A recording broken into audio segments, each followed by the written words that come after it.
Un jour, Omar, parmi les jours, il entendit l'appel d'une vieille femme qui criait et disait « Je me plains d'Omar à Allah. Je me plains d'Omar à Allah. Je me plains d'Omar à Allah. » Alors Omar vint vers elle, se tint devant elle, et elle ne savait pas que c'était Omar. Il dit « Ô femme, contre qui fais-tu des invocations ? Et qui saurait? Comment Omar saurait-il que tu es dans ce désert? Tu es dans un désert lointain. Comment Omar saurait-il ton état et tes nouvelles? » Elle le regarda et dit « Il gère nos affaires, mais il nous néglige. Il gère nos affaires, mais il nous néglige. » Alors Omar retourna à Médine, alla auprès de son serviteur, puis il alla au dépôt de farine et dit à son intendant « Charge sur moi le sac de farine. » Charge sur moi le sac de farine. Imagine Omar, âgé de 70 ans, demandant à son serviteur de le charger de farine. Le serviteur gêné dit « Est-ce sur toi qu'on doit le charger, ô Omar ?» Omar répondit « Charge sur moi le sac de farine, que ta mère te perde. Est-ce toi qui porteras à ma place ou bien moi, le jour du jugement ? Charge sur moi le sac de farine, que ta mère te perde. Est-ce toi qui porteras à ma place ou bien moi, le jour du jugement ?» Alors Omar porta le sac de farine et partit de Médine jusqu'au désert. Puis il s'assit auprès d'elle, commença à cuisiner pour elle et à préparer la nourriture des enfants. La femme regarda Omar sans savoir encore que c'était lui et elle dit « Par Allah, tu es plus digne du califat qu'Omar. Par Allah, tu es plus digne du califat qu'Omar. » Alors Omar dit « Ô ma tante, quand viendra le matin, va trouver l'émir des croyants. Moi, je vais lui parler de toi. » Quand vint le matin, la femme alla auprès d'Omar. Elle entra et vit l'homme qui l'avait aidé la veille. Elle recula, voulant s'en retourner, car elle eut peur. Car c'était elle qui avait dit « Je me plains d'Omar à Allah ». Et c'était elle qui avait dit « Il gère nos affaires, mais il nous néglige ». Et voilà que Ali dit « Ô Amir des croyants ». Et Kothman dit « Ô Amir des croyants ». Tandis qu'elle le regardait, peur et fut bouleversée. Mais Omar dit « Viens, ô servante d'Allah. N'aie pas peur, ô servante d'Allah, viens ». Alors elle s'avança. Omar la regarda et dit « Ô servante d'Allah, je ne t'ai fait venir ici que parce que je veux racheter ton grief. À combien me le vends-tu ? » Elle dit « À ce que tu décideras. » Il dit « À 40 dirhams. » Elle dit « J'accepte. » Alors elle dit « J'ai accepté. » Puis Omar dit « Ô un tel, écris. L'émir des croyants a acheté de cette femme son grief pour 40 dirhams. Et Ali et Ousmane en furent témoins.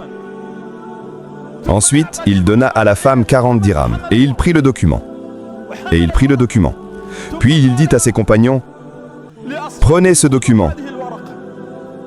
Quand je mourrai, placez ce document entre mon corps et mon linceul. Peut-être que je rencontrerai Allah avec ce document, le jour de la résurrection. Quand je mourrai, placez ce document entre mon corps et mon linceul. Peut-être que je rencontrerai Allah le jour de la résurrection. » Ce récit de justice et d'humilité que Mahmoud al-Hassanat met en avant n'est pas seulement une histoire ancienne.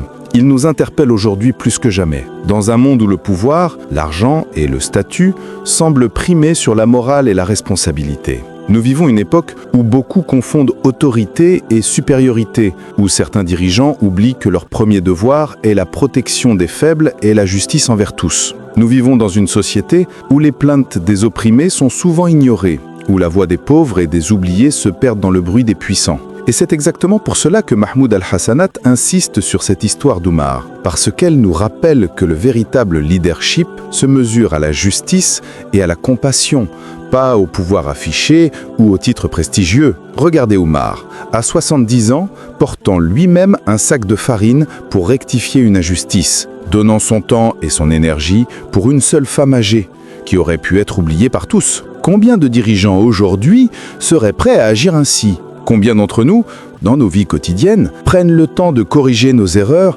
et de répondre aux besoins des plus vulnérables ? Le message est clair. La responsabilité est un dépôt sacré. Chaque décision que nous prenons, chaque action, chaque parole peut affecter la vie des autres. Et Allah nous rappelle dans le Coran Quiconque agit selon la justice et la piété sera récompensé. C'est pourquoi ce discours de Mahmoud al-Hassanat est si pertinent pour notre époque. Il nous met face à nos responsabilités, qu'elles soient grandes ou petites. Il nous rappelle que la grandeur d'un individu ne se mesure pas à sa richesse ou à sa position, mais à sa capacité à faire le bien, à protéger les faibles et à corriger les injustices. Dans notre société actuelle, combien de fois avons-nous vu des plaintes ignorées, des abus de pouvoir ou des inégalités que personne ne corrige? Et pourtant, Allah nous appelle tous, chacun à notre niveau, à agir avec justice et équité. Le califat d'Oumar est un exemple concret, mais le principe s'applique à chacun, dans la famille, dans la communauté, dans le travail. Oumar nous enseigne que la peur d'Allah et la conscience du jugement dernier doivent guider nos actions. Mahmoud al-Hassanat insiste sur ce point. Ce n'est pas seulement l'histoire qui importe, mais la leçon intemporelle qu'elle contient. Aujourd'hui, plus que jamais, nous avons besoin de cette conscience, que chaque acte, même petit, sera évalué par Allah. Ainsi, ce message n'est pas seulement une leçon pour les dirigeants, mais pour chaque croyant, que ce soit dans nos transactions, dans nos paroles, dans la manière dont nous traitons nos proches, nos voisins ou même des inconnus. La justice et la bienveillance doivent être notre priorité. Il est crucial de comprendre que cette époque moderne, avec ses distractions, ses tentations et son obsession du pouvoir et de l'argent, peuvent facilement nous éloigner de ces valeurs. Mais l'histoire d'Oumar et l'insistance de Mahmoud al-Hassanat à nous la rappeler nous ramènent à l'essentiel, la piété, la justice et la responsabilité personnelle devant Allah. En conclusion, cette histoire et ce discours nous rappellent que nous avons tous un rôle à jouer. Même si nous n'avons pas de palais ou de titres officiels, nous pouvons incarner les valeurs de justice et d'humilité dans notre vie quotidienne. Peut-être qu'un jour, comme Oumar, nos actions simples mais sincères seront des preuves que nous avons agi avec conscience et équité et que nous rencontrerons Allah avec un cœur pur. لو احنا الدم تاخندا واستولوا اغلينا ندا اين ايلا